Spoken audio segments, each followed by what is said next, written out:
नमस्कार दोस्तों, मैं हूं अंजू मैम। आप देख रहे हैं अंजू एग्जाम एकेडमी। दोस्तों, आज से हम लोग एक नई पहल की शुरू कर रहे हैं। हम लोग एनसीईआरटी इकोनॉमिक्स को कंप्लीट करेंगे 9 से 12 तक, क्योंकि 6 से 8 तक इकोनॉमिक्स नहीं पूछी जाती है। इसलिए 9 से 12 तक जितने भी कंसेप्ट और ट्रिक्स आएंगे उन सभी को हम लोग क्लियर करेंगे। और हम लोग एनसीईआरटी जो इकोनॉमिक्स सीरीज शुरू करेंगे वो क्लास 9 से 12 तक चैप्टर वाइज होगा। आज हम लोग एनसीईआरटी इकोनॉमिक्स क्लास 9 की नई सीरीज शुरू करेंगे, जो चैप्टर 1 है the story of village Palampur को बिल्कुल आसान भाषा में एमसीक्यू के माध्यम से सभी कंसेप्टों को क्लियर करेंगे।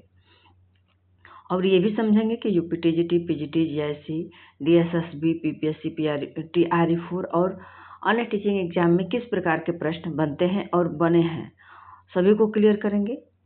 और दोस्तों, बता दूं कि आप लोग वीडियो को शुरू से अंत तक जरूर देखिएगा, क्योंकि इसमें जो भी जितने भी कंसेप्ट क्लियर करना होगा सभी कंसेप्टों को क्लियर किया जाएगा। और वीडियो को के बीच में और अंत में भी जितने भी इस चैप्टर से जितने भी कंसेप्ट बने हैं उनको कंसेप्टों को क्लियर कराया जाएगा ट्रिक और कंसेप्ट के माध्यम से। तो आप लोग वीडियो में जरूर बने रहिए। चलिए बिना समय गवाए अपने मेन टॉपिक पर चलते हैं।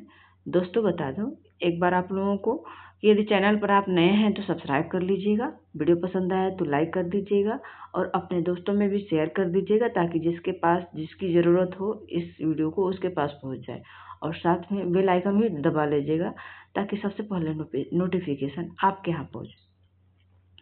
चलिए बताइए, which of the following is the most important factor responsible for multi cropping in Palampur. यानी पालमपुर में बहुफसली खेती का सबसे महत्वपूर्ण कारण क्या है? ऑप्शन ए है उच्च उपज वाले बीजों की उपलब्धता, और ऑप्शन बी है सिंचाई सुविधाओं की उपलब्धता, ऑप्शन सी है कृषि श्रमिकों की उपलब्धता, और ऑप्शन डी है बाजारों की उपलब्धता। प्रश्नों को देखिए और उत्तर बताइए आप लोग कमेंट बॉक्स में। बता दूं, जो क्लास 9th है इसमें 4 चैप्टर है, तो इस प्रकार हम लोगों को 9th क्लास कंप्लीट करने में 4 दिन लगेंगे। आज हम लोग चैप्टर 1 को कंप्लीट करेंगे। बताइए, पालमपुर में बहुफसली खेती का सबसे महत्वपूर्ण कारण क्या है?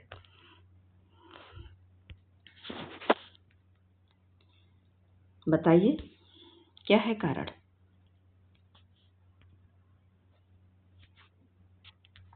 क्या उच्च उपज वाले बीजों की उपलब्धता है, या सिंचाई सुविधाओं की उपलब्धता है, या कृषि श्रमिकों की उपलब्धता है, या बाजारों की उपलब्धता है? तो देखिए, पालमपुर एक विलेज की कहानी है। उसी के माध्यम से लेखक बच्चों को कॉन्सेप्ट क्लियर करना चाह रहा है। तो उसमें पूछा है कि बहुफसली कृषि का सबसे महत्वपूर्ण कारण क्या है। जो पालमपुर गांव में बहुफसली खेती की जाती है उसका मेन कारण क्या है? तो देखिए, बहुफसली कृषि खेती का मतलब होता है एक ही खेत में कई प्रकार के फसलों को लगाना। तो वह किस कारण सक्सेस हो पाएगा? तो देखिए, जो बहुफसली खेती है यानी मल्टीपल क्रॉपिंग है, वह सिंचाई सुविधाओं की उपलब्धता के कारण ही संभव है। और पालमपुर में सिंचाई का उचित व्यवस्था भी है, इसलिए वहाँ पर सबसे बहुफसली खेती का महत्वपूर्ण भूमिका अदा करता है। आइए इससे जो भी कॉन्सेप्ट है उसको क्लियर करते हैं। देखिए, यह प्रश्न एनसीईआरटी की सबसे महत्वपूर्ण अवधारणा पर आधारित है। बहुफसली खेती का अर्थ होता है एक ही भूमि पर एक ही वर्ष में एक से अधिक फसलों का उगाना। क्या? बहुफसली खेती का अर्थ होता है कि एक ही भूमि पर एक वर्ष में एक से अधिक फसलों का उगाना, लेकिन तभी संभव होगा जब खेतों में पूरे वर्ष पानी उपलब्ध रहेगा। पालमपुर में जो है सभी कृषि सिंचित हैं। किसान ट्यूबवेल नहरों की सहायता से वर्ष भर सिंचाई करते हैं। HYB बीज उत्पादन बढ़ा सकते हैं, लेकिन बिना पानी का उपयोग संभव नहीं है। इसलिए मल्टीपल क्रॉपिंग का मूल्य आधार इरिगेशन है। देखिए, इरिगेशन सिंचाई जो होता है ना, मानव निर्मित, यानी जैसे ट्यूबवेल से, नहरों से, ये सिंचाई सुविधाएं हैं। जो वर्षा है उसे इरिगेशन के अंतर्गत नहीं रखा जाता है, मतलब वो सिंचाई के अंतर्गत नहीं आता है। तो जो पालमपुर गांव है उसमें कृषि भूमि सिंचित है, यानी किसान ट्यूबवेल से, नहरों की सहायता से वर्ष भर सिंचाई करते रहते हैं, इसलिए वहाँ पे बहुफसली खेती महत्वपूर्ण है और सक्सेस भी है। और बहुफसली कृषि का मतलब होता है, ये कंसेप्ट है, बहुफसली खेती का अर्थ होता है एक ही भूमि पर एक वर्ष में एक से अधिक फसलें उगाना। प्रश्न नंबर 2 है, मैं आप लोगों से गुजारिश करूंगी, यदि आप लोग एनसीईआरटी मतलब वो देख रहे हैं MCQ, तो आप लोग मतलब डेली का डेली मतलब चैप्टर 1 आज पढ़ाई तो आप लोग चैप्टर 1 पढ़ कर आना चाहिए था। ठीक, कल आप लोग चैप्टर 2 9th चैप्टर 2 को पढ़ कर आइएगा, ताकि प्रश्नों को करने में आसानी रहेगी। हम लोग एनसीईआरटी जो पढ़ा रहे हैं इसमें इसका नियम यही है कि सबसे पहले आप लोग, मैं डेली आप लोगों को काम दे दूंगी, पहले आप लोग क्लास मतलब चैप्टर पढ़िएगा और उससे बनने वाले प्रश्नों को क्लास में हम लोग सॉल्व करेंगे।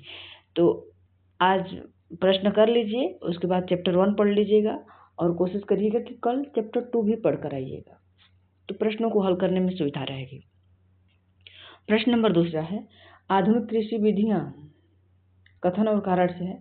आधुनिक कृषि विधियां कृषि उत्पादन बढ़ाती हैं। उसका कारण है, आधुनिक कृषि विधियों में HYB बीज, उर्वरक, सिंचाई सुविधाओं का उपयोग किया जाता है। इसका ऑप्शन ए है, दोनों सही है, और एक्सप्लेनेशन ए का एक्सप्लेनेशन है, यानी व्याख्या भी है, और दोनों सही है, लेकिन आर नॉट करेक्ट एक्सप्लेनेशन, यानी ए और आर दोनों सही है, लेकिन आर उसकी व्याख्या नहीं कर रहा है। ए ट्रू है, आर फॉल्स है। ऑप्शन डी है, ए फॉल्स है, आर ट्रू है। कौन सा सही होगा? कि आधुनिक कृषि विधियां कृषि उत्पादन बढ़ाती हैं, तो जी बिल्कुल। क्यों बढ़ाती हैं? क्योंकि आधुनिक विधियों में उच्च उपज देने वाले बीज, उर्वरक, सिंचाई सुविधाओं का उपयोग किया जाता है। जी, दोनों सही है और दोनों व्याख्या भी कर रहा है। ऑप्शन नंबर ए सही होगा। देखिए, हरित क्रांति यानी ग्रीन रिवोल्यूशन के बाद आधुनिक कृषि तकनीकों का प्रयोग बढ़ा है। इनमें शामिल है HYB सीड्स, केमिकल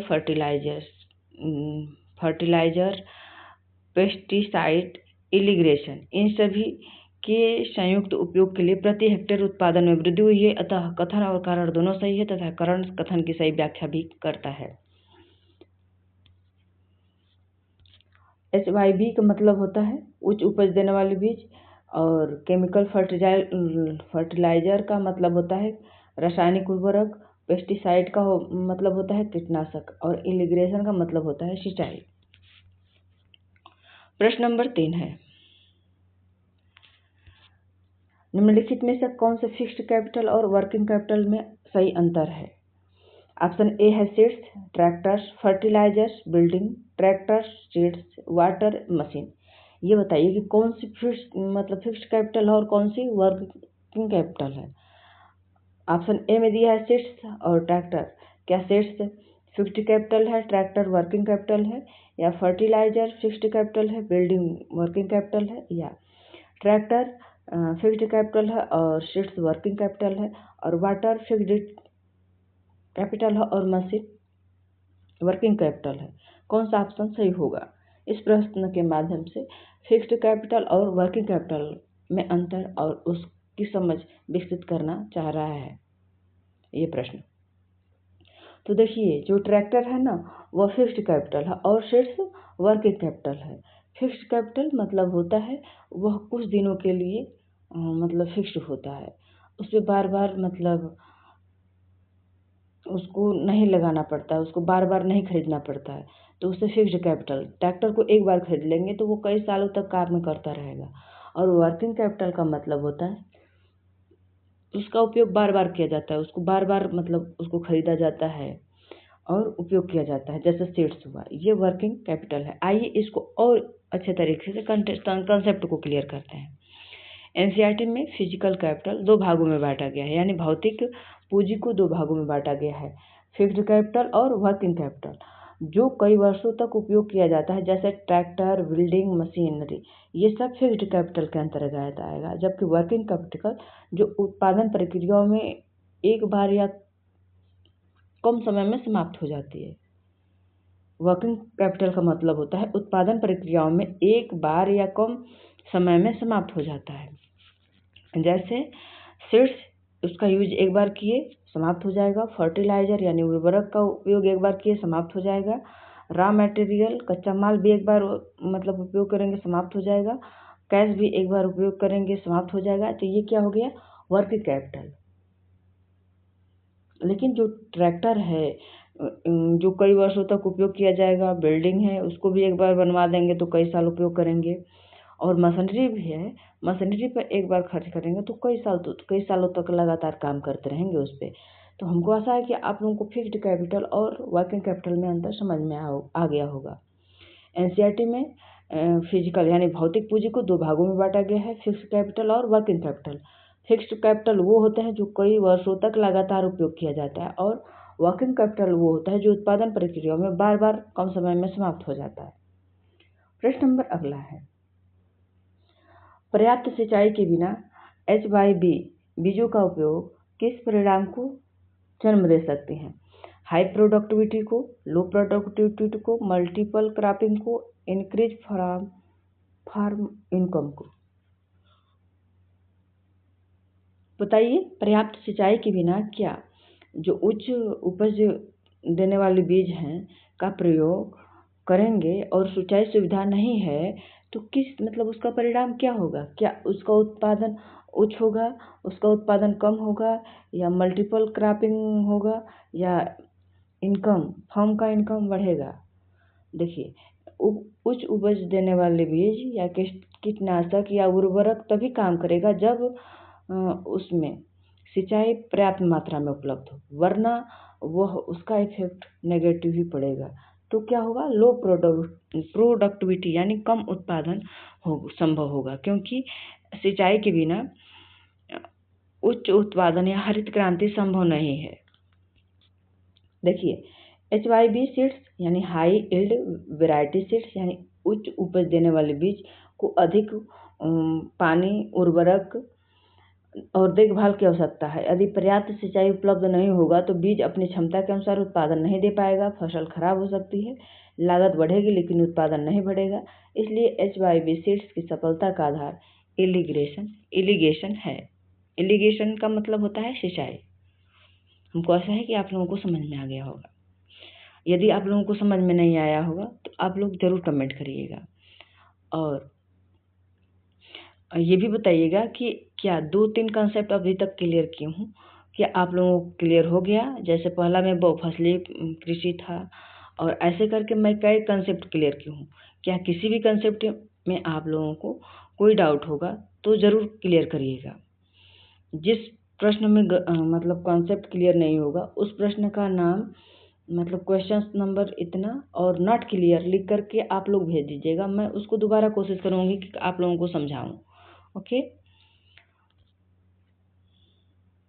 चलिए हम लोग आगे चलते हैं।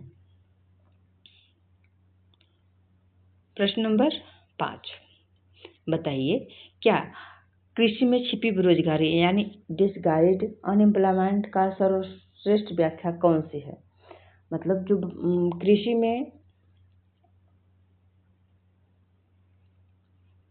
छिपी बेरोजगारी की सर्वश्रेष्ठ व्याख्या कौन सी है? क्या work remain unemployment throughout the year, more worker the employment than actual require, workers receive low wage, workers migrate to city? जो भारत कृषि में छिपी बेरोजगारी है उसकी सर्वश्रेष्ठ व्याख्या कौन सा ऑप्शन कर रहा है? तो देखिए, जब किसी काम को आवश्यकता से अधिक लोग उसमें मिलकर काम करें तो वहाँ पे छिपी बेरोजगारी हो सकती है। मान लीजिए किसी खेत में 5 लोगों की आवश्यकता है, लेकिन परिवार में लोग 10 हैं, तो 10 लोग उस खेत में जाकर काम करते हैं, तो वो एक छिपी बेरोजगारी है। आइए किस कंसेप्ट को और अच्छे से क्लियर करते हैं। आप लोग वीडियो में शुरू से अंत तक बने रहें। देखिए, डिसगाइज्ड अनएम्प्लॉयमेंट भारत की कृषि की एक प्रमुख समस्या है। मान लीजिए एक खेत के उत्पादन के लिए 4 श्रमिक पर्याप्त है, लेकिन वहाँ 7 श्रमिक काम कर रहे हैं। यदि 3 श्रमिकों को हटा दिया जाए तो उत्पादन में कोई कमी नहीं आ सकती। यानी ये अतिरिक्त श्रमिक वास्तव में बेरोजगार हैं, लेकिन दिखाई नहीं देते हैं। इसे ही डिसगाइज्ड अनएम्प्लॉयमेंट या छिपी बेरोजगारी कहते हैं। और जो डिसगाइज्ड अनएम्प्लॉयमेंट होती है, इनकी सीमांत उपयोगिता 0 होती है। प्रश्न नंबर 6 है, निम्नलिखित में से कौन सा हरित क्रांति की अवधारणा को सर्वश्रेष्ठ रूप से स्पष्ट करती है? ऑप्शन ए है पारंपरिक विधियों द्वारा कृषि उत्पादन में वृद्धि।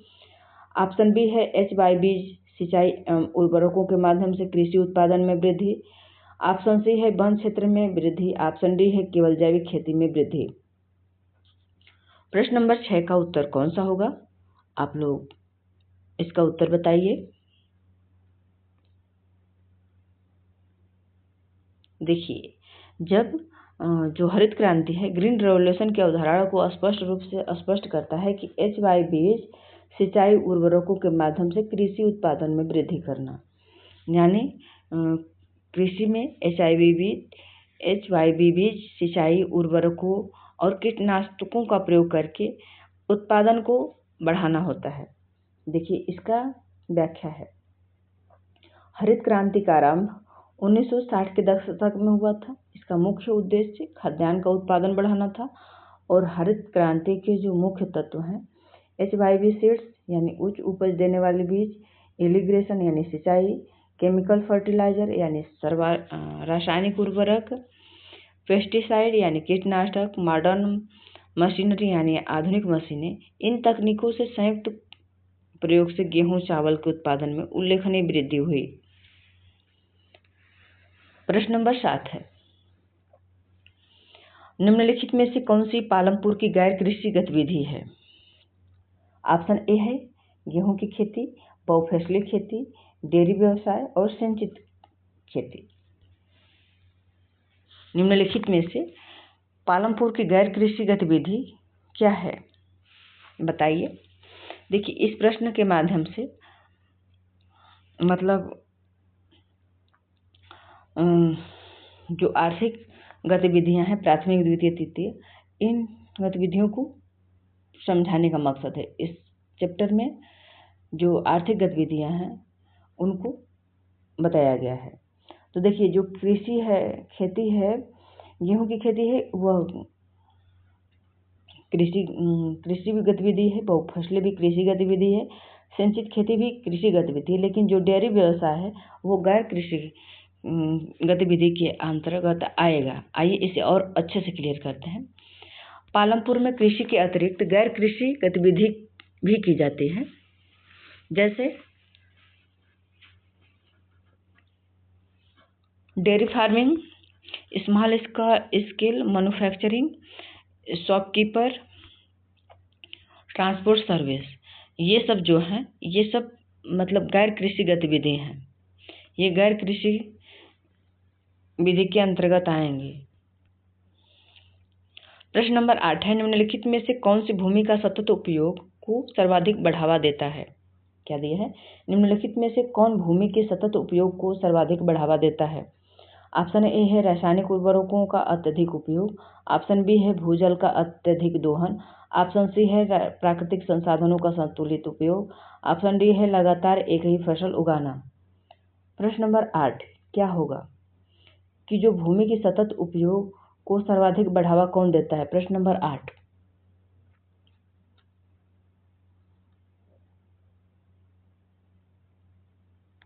तो प्राकृतिक संसाधनों का संतुलित उपयोग भूमि के सतत उपयोग यानी सस्टेनेबल यूज ऑफ लैंड को सर्वाधिक बढ़ावा देता है। सभी ऑप्शनों में ऑप्शन सी जो है वो सर्वाधिक उपयोग है, प्राकृतिक संसाधनों का सर्वाधिक उपयोग। एनसीईआरटी यह स्पष्ट करती है कि आधुनिक कृषि उत्पादन बढ़ाती है, लेकिन प्राकृतिक संसाधनों का अत्यधिक दोहन पर्यावरण के लिए हानिकारक हो जाता है। सतत विकास का अर्थ होता है वर्तमान आवश्यकताओं की पूर्ति, भविष्य की पीढ़ियों की आवश्यकताओं को समझौता किए बिना। ओके, चलिए प्रश्न नंबर 9 को देखते हैं। प्रश्न नंबर 9 है, निम्नलिखित में से कौन सी कार्यशील वर्किंग पूंजी की सही व्याख्या करता है? बताइए। कार्यशील पूंजी और जो अस्थायी पूंजी यानी फिक्स्ड कैपिटल थी, इसके बारे में ऊपर बताया गया है। यदि ध्यान से सुने होंगे तो प्रश्नों को उत्तर कर ले जाएंगे। बताइए, फिक्स्ड कैपिटल यानी वर्किंग कैपिटल क्या होता है? ऐसी परिसंपत्ति जिनका कई वर्षों तक लगातार उपयोग किया जाए। ऐसा निवेश जो उत्पादन प्रक्रिया में पूरी तरह समाप्त हो जाए। खेती के लिए उपयोगी की जाने वाली भूमि, कृषि से अर्जित आय। प्रश्न नंबर 9 का उत्तर कौन सा सही होगा? कार्यशील पूंजी की सही व्याख्या कौन करता है? तो जो कार्यशील यानी वर्किंग पूंजी होती है, उसका सही व्याख्या है कि ऐसा निवेश जो उत्पादन प्रक्रिया में पूरी तरह समाप्त हो जाए। ऑप्शन बी सही होगा। और जो अस्थायी पूंजी यानी फिक्स्ड कैपिटल है, उसका ये होगा ऐसी परिसंपत्ति जिनका कई वर्षों तक लगातार उपयोग किया जा सकता है। यानी भौतिक पूंजी दो प्रकार की होती है, एक वर्किंग कैपिटल और एक फिक्स्ड कैपिटल। वर्किंग कैपिटल का मतलब होता है ऐसा निवेश जो उत्पादन प्रक्रिया में पूरी तरह समाप्त हो जाए, जैसे बीज हो गया,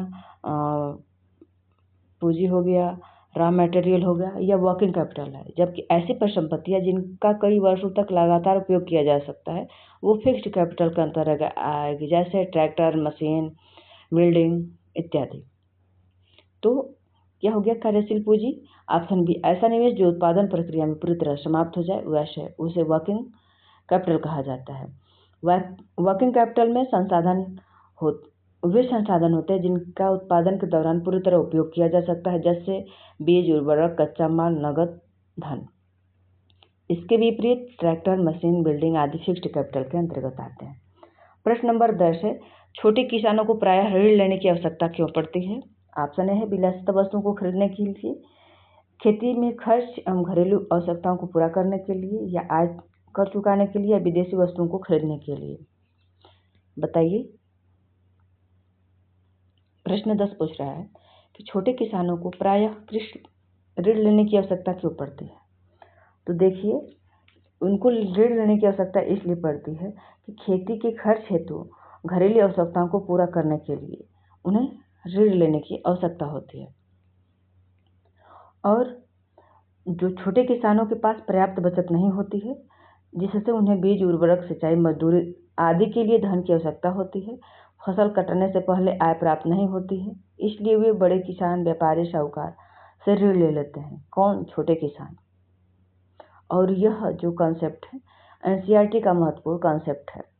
दोस्तों, आप लोगों को एक बात याद दिला दूं, यदि दोस्तों वीडियो पसंद आए तो लाइक ज़रूर करिएगा, और चैनल पर नए हैं तो सब्सक्राइब भी कर लीजिएगा, और अपने दोस्तों में भी शेयर करिएगा। और ये बताइए कि क्या ये सीरीज अच्छी है, तो कमेंट में ये भी लिखिएगा चैप्टर 2। ओके, और इस पर अच्छा रिस्पांस दीजिए। आप लोग कम से कम 50+ आप लोग व्यू लाइए और लाइक भी करवाइए, ताकि हमें मोटिवेशन मिले, और कमेंट भी करिएगा। यदि इस पे अच्छा खासा लोग देखें इसको, तो अगला फिर दोबारा इससे अच्छे बेहतर अंदाज में वो चैप्टर आएगा। प्रश्न नंबर 11 है, निम्नलिखित में से कौन मानव पूंजी का सर्वोत्तम उदाहरण है? बताइए। ट्रैक्टर, सिंचाई, कुशल एवं शिक्षित श्रमिक और कृषि भूमि। निम्नलिखित में से कौन मानव पूंजी का सर्वोत्तम उदाहरण है? तो देखिए, जो कुशल एवं शिक्षित श्रमिक हैं, ऑप्शन सी सही होगा। मानव ह्यूमन कैपिटल का सर्वोत्तम उदाहरण है। आइए समझते हैं कि ह्यूमन कैपिटल होता क्या है। देखिए, जब शिक्षा, प्रशिक्षण, कौशल के माध्यम से व्यक्ति की उत्पादक क्षमता बढ़ती है, तो उसे ह्यूमन कैपिटल कहा जाता है। ह्यूमन कैपिटल उत्पादन बढ़ाती है, आय बढ़ाती है और आर्थिक विकास को गति देती है। और ह्यूमन कैपिटल का मतलब होता है उस व्यक्ति को शिक्षित किया जाए, उसे प्रशिक्षण दिया जाए, उसके कौशल के माध्यम से उसकी उस उत्पादक क्षमता को बढ़ाया जाए, यही ह्यूमन कैपिटल होता है। प्रश्न नंबर 12 है, निम्नलिखित में से कौन सी पालमपुर की गैर कृषि गतिविधि नहीं है? ऑप्शन ए है परिवहन सेवाएं, ऑप्शन बी है डेयरी व्यवसाय, लघु निर्माण, गेहूं खेती। देखिए प्रश्न वही है, बस थोड़ा सा घुमा दिया है, ध्यान देंगे तो प्रश्न को कर ले जाएंगे, वरना इसमें फंस कर रह जाएंगे। दिया है कि निम्नलिखित में से पालमपुर की गैर कृषि गतिविधि कौन सी है? नहीं है। तो देखिए जो परिवहन सेवाएं हैं गैर कृषि है, डेयरी भी गैर कृषि है, यानी लघु निर्माण भी गैर कृषि, लेकिन जो कृषि गेहूं की खेती है वह गैर कृषि गतिविधि नहीं है। ऑप्शन नंबर डी सही होगा। एनसीईआरटी के अनुसार पालमपुर में नॉन फार्मिंग एक्टिविटीज में क्या क्या होता था? डेयरी, ट्रांसपोर्ट, शॉपकीपिंग और स्मॉल मैन्युफैक्चरिंग, जबकि गेहूं की खेती एक फार्म एक्टिविटी है। प्रश्न नंबर 13 है, उत्पादन के साधन के रूप में भूमि की सबसे बड़ी सीमा क्या है? इसे शीघ्रता से बढ़ाया जा सकता है, इसकी आपूर्ति असीमित है, ऑप्शन सी है इसकी मात्रा निश्चित है और इसे उल्लेखनीय रूप से नहीं बढ़ाया जा सकता, ऑप्शन डी है कृषि के लिए इसकी आवश्यकता नहीं होती है। प्रश्न नंबर 13,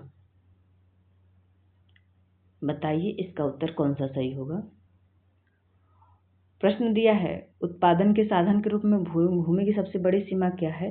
तो उसकी बड़ी सीमा है कि इसकी मात्रा निश्चित है और उसे उल्लेखनीय रूप से बढ़ाया नहीं जा सकता। भूमि उत्पादन का सबसे महत्वपूर्ण साधन है, लेकिन इसकी उपलब्ध मात्रा सीमित होता है, क्योंकि भूमि को बढ़ाया नहीं जा सकता। जनसंख्या बढ़ रही है लेकिन भूमि की जो स्थिति और आकार है वो सेम है। तो उत्पादन की सबसे महत्वपूर्ण साधन है जो भूमि है, लेकिन इसकी उपलब्धता की मात्रा सीमित है। इसी कारण उत्पादन बढ़ाने के लिए multiple cropping, modern farming method और बेटर इरिगेशन का उपयोग किया जाता है। और एनसीईआरटी में चैप्टर का मुख्य कॉन्सेप्ट है भूमि स्थिर है, लेकिन उत्पादन बढ़ाने के लिए अन्य तरीके अपनाए जा सकते हैं।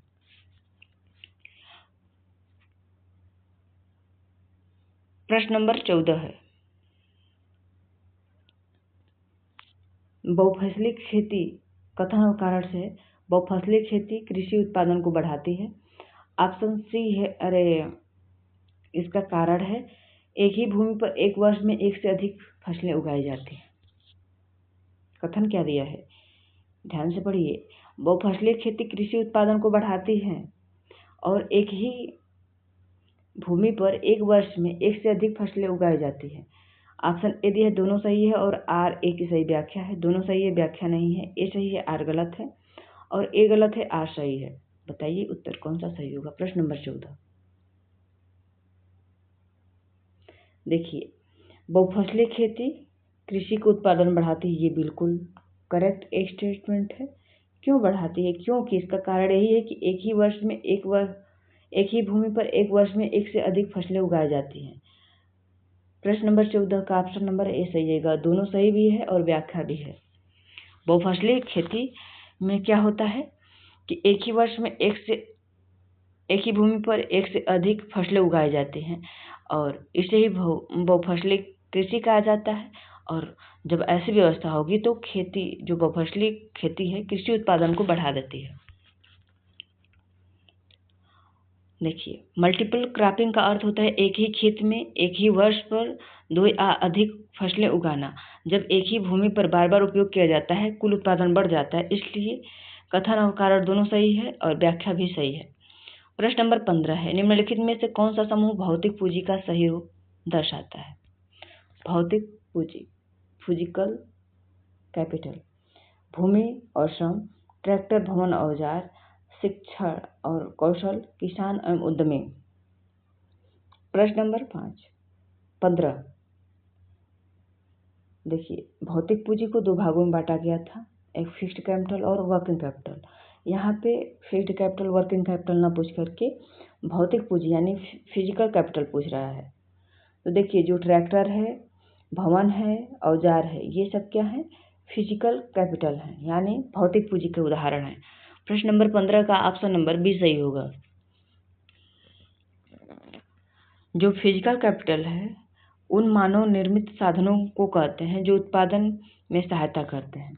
इसके उदाहरण हैं ट्रैक्टर, ट्यूबवेल, मशीन, बिल्डिंग। जबकि शिक्षा और कौशल ह्यूमन कैपिटल है। जो फिजिकल कैपिटल होता है वो क्या होता है, उन मानव निर्मित साधनों को कहा जाता है जो उत्पादन में सहायक होते हैं। क्लियर करिएगा, ओके। जैसे ट्रैक्टर, ट्यूबवेल और मशीन, बिल्डिंग इत्यादि। और जो शिक्षा और कौशल वो ह्यूमन कैपिटल है। प्रश्न नंबर अगला है, एक किसान 2 हेक्टेयर भूमि पर गेहूं उगाता है और HYB बीज और सिंचाई का प्रयोग करके बिना भूमि बढ़ाए उत्पादन बढ़ा देता है, तो यह किसका उदाहरण है? भूमि संसाधन में वृद्धि से है, उत्पादकता में वृद्धि से है, छिपी बेरोजगारी से है या भूमि क्षरण से है? प्रश्न का उत्तर दे दीजिए, कौन सा सही होगा?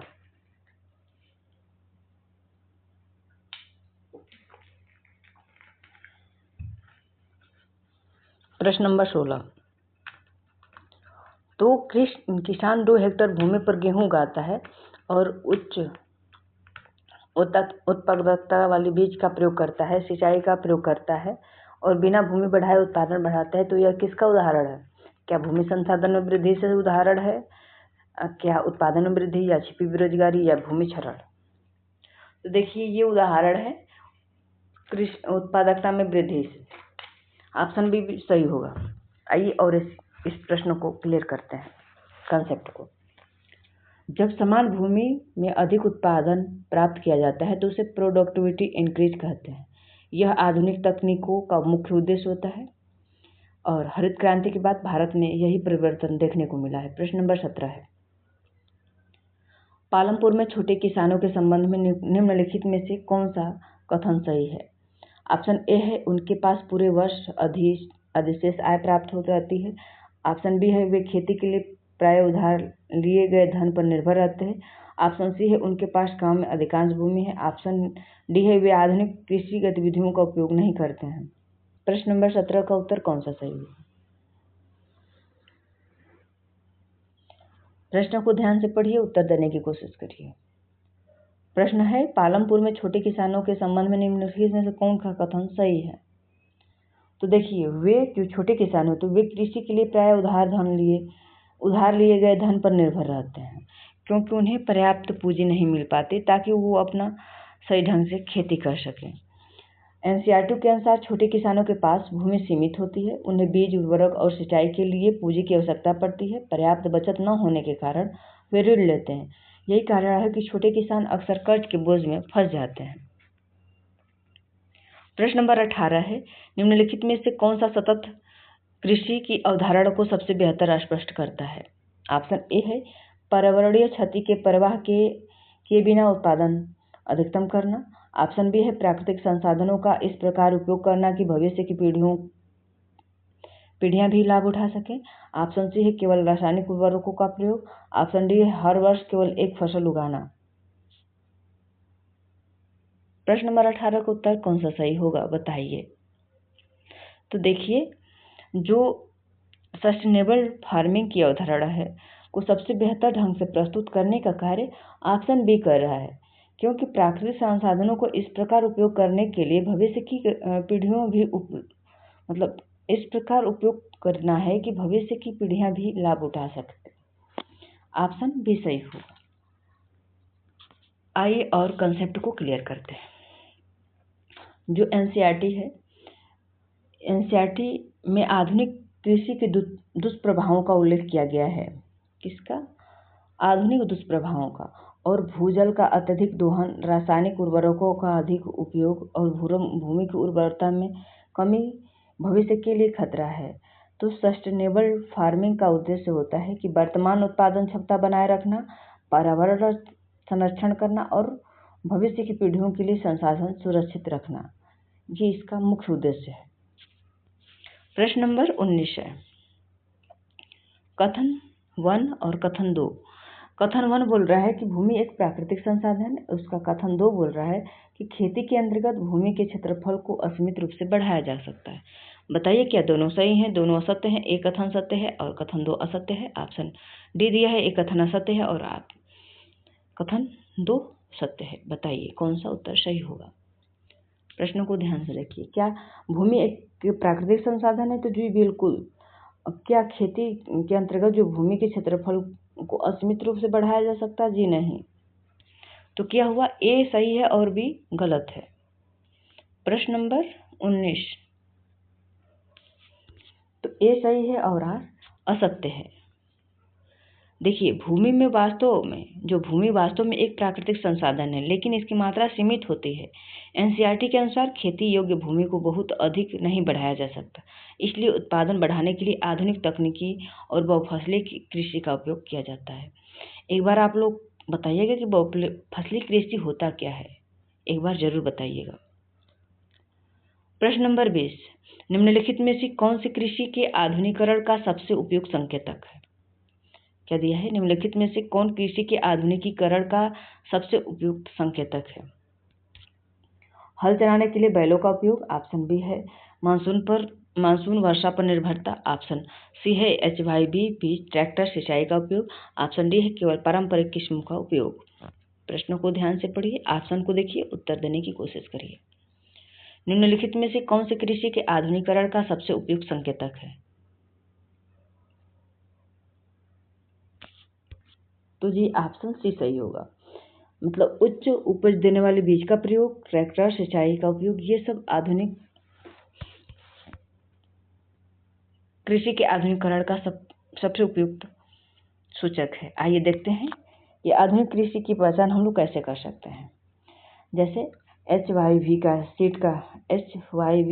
सीड का उपयोग, chemical fertiliser, irrigation facility, tractor machinery और साइंटिफिक फार्मिंग टेक्निक का उपयोग ही आधुनिक कृषि का पहचान है। इन संसाधनों को उत्पादन और उत्पादकता बढ़ती है। इन संसाधनों से उत्पादन और उत्पादकता दोनों बढ़ती है।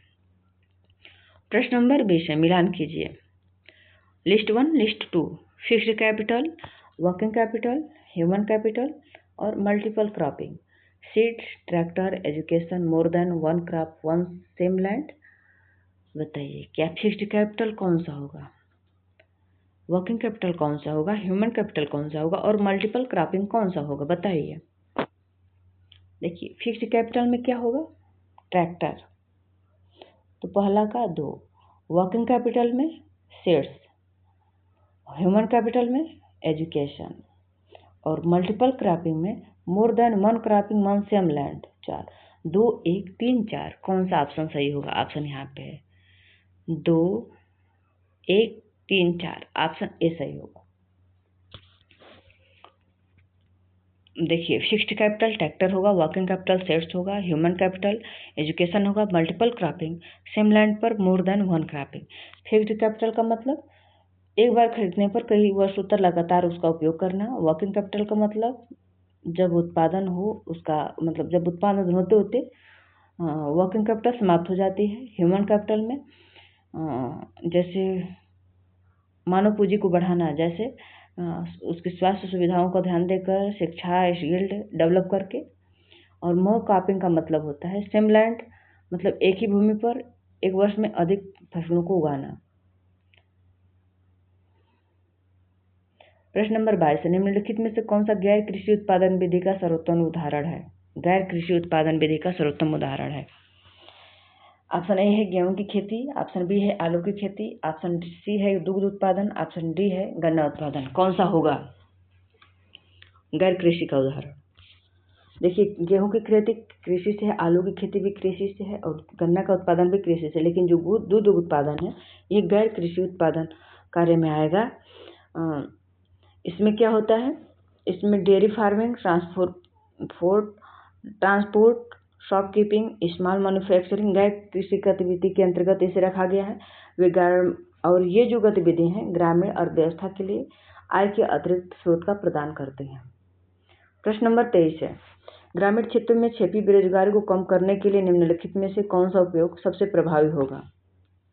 Increasing population, creating non farming employment opportunity, option C है reduce irrigation facilities, reducing agricultural production. बताइए। प्रश्न नंबर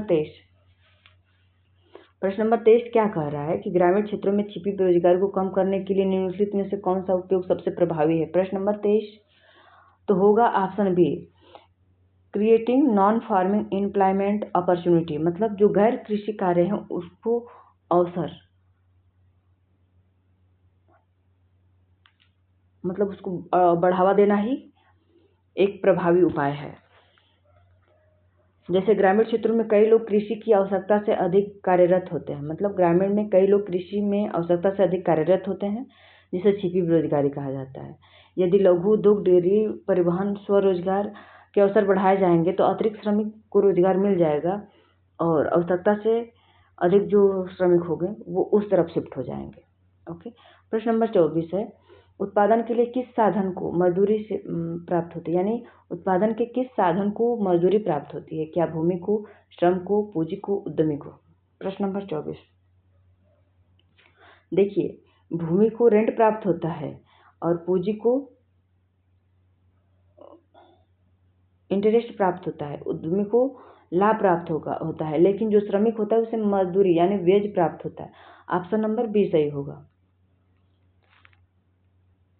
देखिए, इस प्रश्न के माध्यम से ये कंसेप्ट क्लियर किया जा रहा है कि जो उस उत्पादन के साधन हैं, उत्पादन के साधन कौन कौन है? लैंड है, लेबर है, कैपिटल है, एंटरप्रेन्योर है, यानी भूमि है, श्रमिक है, पूंजी है और उद्यमी है। उत्पादन के साधन और उत्पादन के साधन से प्राप्त होने वाले प्रतिफल जो है, उत्पादन के साधन लैंड से रेंट प्राप्त होता है, लेबर से वेज प्राप्त होता है, को कैपिटल को इंटरेस्ट प्राप्त होता है और एंटरप्रेन्योर को प्रॉफिट प्राप्त होता है। यह इकोनॉमिक्स का अत्यंत महत्वपूर्ण आधारभूत कंसेप्ट है। ये भी प्रश्न पूछ सकता है कि उत्पादन के साधन कौन कौन है? Land, labour, capital, entrepreneur. और बताइए कि लेबर का कौन सा प्रतिफल है? वेज होगा, लैंड का रेंट होगा, कैपिटल का इंटरेस्ट होगा, एंटरप्रेन्योर का प्रॉफिट होगा। कंसेप्ट को क्लियर करिएगा। यदि कंसेप्ट क्लियर करना चाह रहे हैं तो आप प्रश्नों को हल करने से पहले एक बार अपने उस चैप्टर को, एनसीईआरटी चैप्टर को पढ़ लीजिएगा। बोलेंगे कि बुक नहीं है तो उसकी वेबसाइट पर आसानी से वो बुक ई बुक फॉर्म में आप लोगों को मिल जाएगी। गूगल से आप लोग जा करके ई बुक डाउनलोड करिए और वहाँ से पढ़ लीजिए। नहीं तो बोलिएगा, यदि कंसेप्ट नहीं क्लियर हो पाएगा तो मैं कंसेप्ट की भी क्लास लगा दूंगी। एक बार कमेंट करके बताइए कि क्या पहले कंसेप्ट क्लियर करूँ या एमसीक्यू ही सही है। एक बार ज़रूर कमेंट करिएगा, हमें इंतज़ार रहता है कमेंटों का। प्रश्न नंबर 25 है, the story of village Palampur अध्याय का केंद्रीय विषय क्या है? भारत में औद्योगिक विकास। ऑप्शन बी है ग्रामीण अर्थव्यवस्था में उत्पादन गतिविधि और उत्पादन के साधन। ऑप्शन सी है इंटरनेशनल ट्रेड। ऑप्शन डी है बैंकिंग सिस्टम।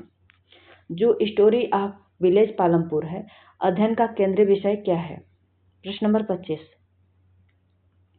तो इसका केंद्रीय विषय यही है, इस मतलब जो पालमपुर विलेज की कहानी है, एक काल्पनिक गांव बताया गया है और उसी के माध्यम से बच्चों को कॉन्सेप्टों को क्लियर करना चाह रहा है और यह ग्रामीण अर्थव्यवस्था के उत्पादन गतिविधि और उत्पादन के साधनों के बारे में बताना चाह रहा है। ऑप्शन नंबर बी सही होगा।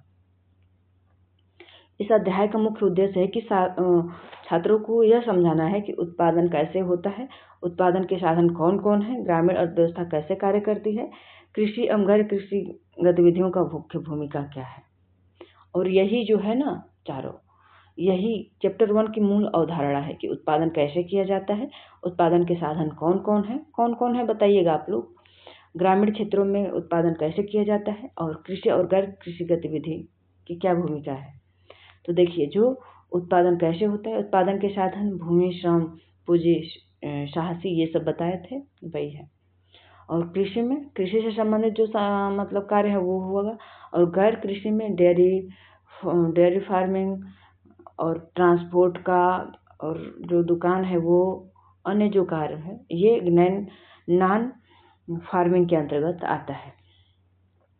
प्रश्न नंबर 26 है, निम्नलिखित में से कौन सी भूमि आधुनिक कृषि के संबंधों को अच्छी तरह स्पष्ट करती है? ऑप्शन ए है आधुनिक कृषि खेती योग्य भूमि के कुल क्षेत्रफल को बढ़ा देती है। ऑप्शन बी है आधुनिक कृषि भूमि बढ़ाए बिना उत्पादन बढ़ाती है। ऑप्शन सी है आधुनिक कृषि भूमि की उत्पादकता को समाप्त कर देती है। ऑप्शन डी है आधुनिक कृषि उत्पादन को कम कर देती है। बताइए प्रश्न नंबर 26। प्रश्न नंबर 26 क्या कह रहा है कि भूमि और उत्पादन कृषि में के संबंध में सबसे अच्छी तरह स्पष्ट कौन कर रहा है? तो सबसे अच्छी तरह यही स्पष्ट कर रहा है कि आधुनिक कृषि उपयोग बढ़ाए बिना उत्पादन बढ़ाना, यानी ऑप्शन बी सबसे उपयुक्त अस्पष्टता है।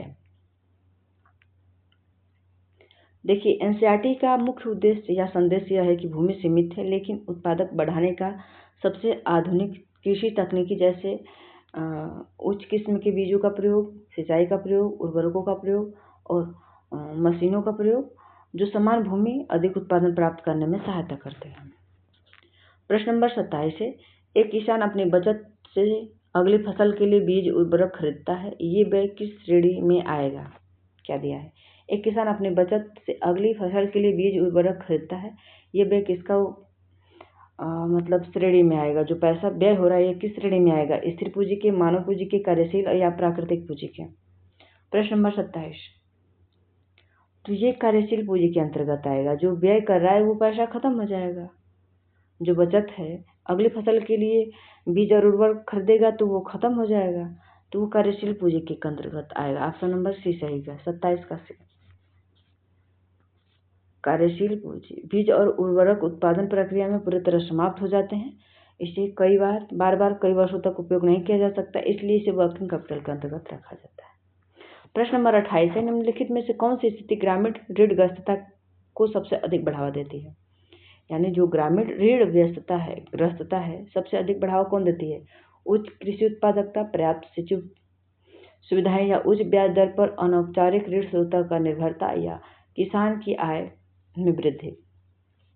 प्रश्न नंबर 28 तो ये है उच्च उत्पादन दर पर उच्च ब्याज दर पर अनौपचारिक ऋण स्रोतों की निर्भरता जो है ग्रामीण ऋणग्रस्तता को बढ़ावा देती है। ऑप्शन नंबर सी सही होगा।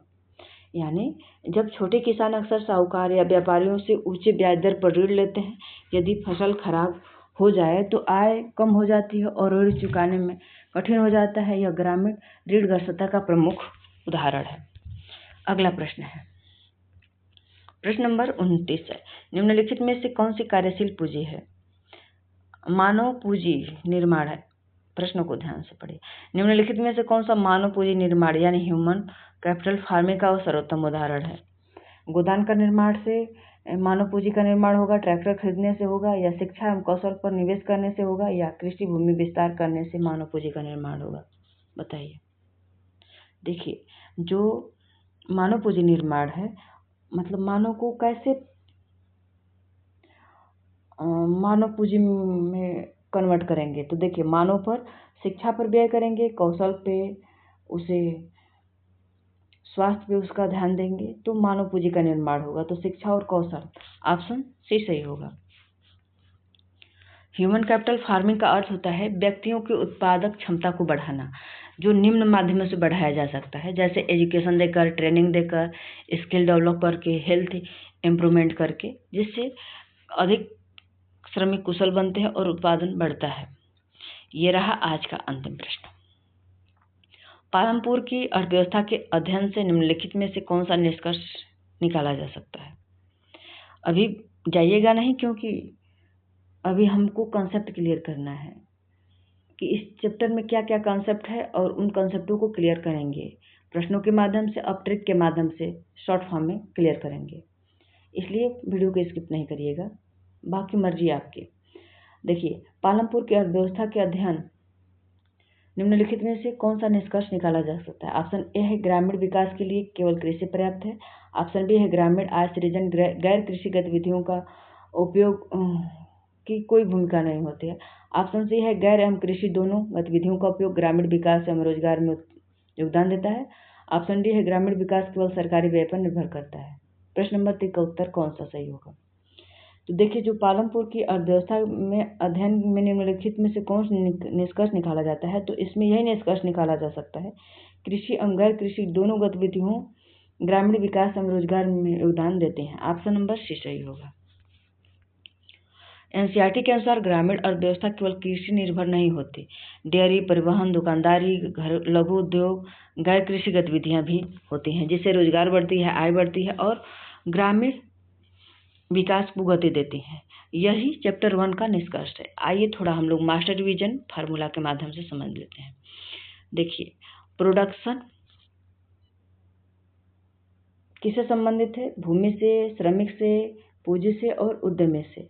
मल्टी क्रॉपिंग का होता है मोर क्रॉपिंग सेम लैंड, अधिक फसल एक ही भूमि पर।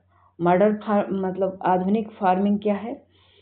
HIB मतलब जो उच्च किस्म की बीज, सिंचाई, फर्टिलाइजर और मशीनरी का उपयोग। फिक्स्ड कैपिटल में क्या आएगा? Tractor, building, machine. Working capital का में क्या आएगा? सीड, फर्टिलाइजर और कैश। मतलब वर्किंग कैपिटल का मतलब एक बार उपयोग करने के बाद समाप्त हो जाए। फिक्स्ड कैपिटल का मतलब होता है उसका उपयोग कई वर्षों तक लगातार किया जाए। ह्यूमन कैपिटल का मतलब फार्मिंग मतलब क्या होता है? एजुकेशन और स्किल और हेल्थ पर निवेश करना। सस्टेनेबल डेवलपमेंट प्रेजेंट नीड को करते हुए, प्रेजेंट मतलब वर्तमान आवश्यकताओं को पूरा करते हुए फ्यूचर की सुरक्षा प्रदान करना। Rural development form plus non farm activities से संबंधित है। दोस्तों, इस प्रकार हमारा चैप्टर 1 कंप्लीट हुआ। ट्रिक के माध्यम से और प्रश्नों के माध्यम से। एक बार जरूर बताइएगा कि सेशन कैसा रहा और क्या मैं दूसरा चैप्टर लाऊं या सेशन कैसा लगा, जरूर कमेंट करिएगा। कमेंट करेंगे तो हमें मोटिवेशन मिलता है। और दोस्तों, एक बार और याद दिला दूं, यदि चैनल पर नए हैं तो सब्सक्राइब जरूर करिएगा और अपने दोस्तों में ज़रूर शेयर करिएगा ताकि हमें सपोर्ट मिल सके। हमें सपोर्ट की आवश्यकता है। और बेल आइकन भी दबा लीजिएगा ताकि सबसे पहले आपके यहाँ सबसे पहले नोटिफिकेशन पहुँचे। और अंतिम संदेश, कल चैप्टर 2 9th क्लास का जो इकोनॉमिक्स चैप्टर 2 है उसको ज़रूर पढ़ के आइएगा। थैंक यू, धन्यवाद। जय हिंद, जय भारत। मन लगाकर पढ़िए, आगे बढ़िए। एक बात बता दूं, सरकारी नौकरी का सपना देखने वाले बहुत होते हैं लेकिन रोज मेहनत करने वाले बहुत कम होते हैं। तो आप उन लोगों में शामिल होइए कि आप सपना भी देखिए और मेहनत भी करिए और नौकरी भी प्राप्त करिए, ठीक, और मम्मी पापा का नाम भी रोशन करिए। थैंक यू, जय हिंद।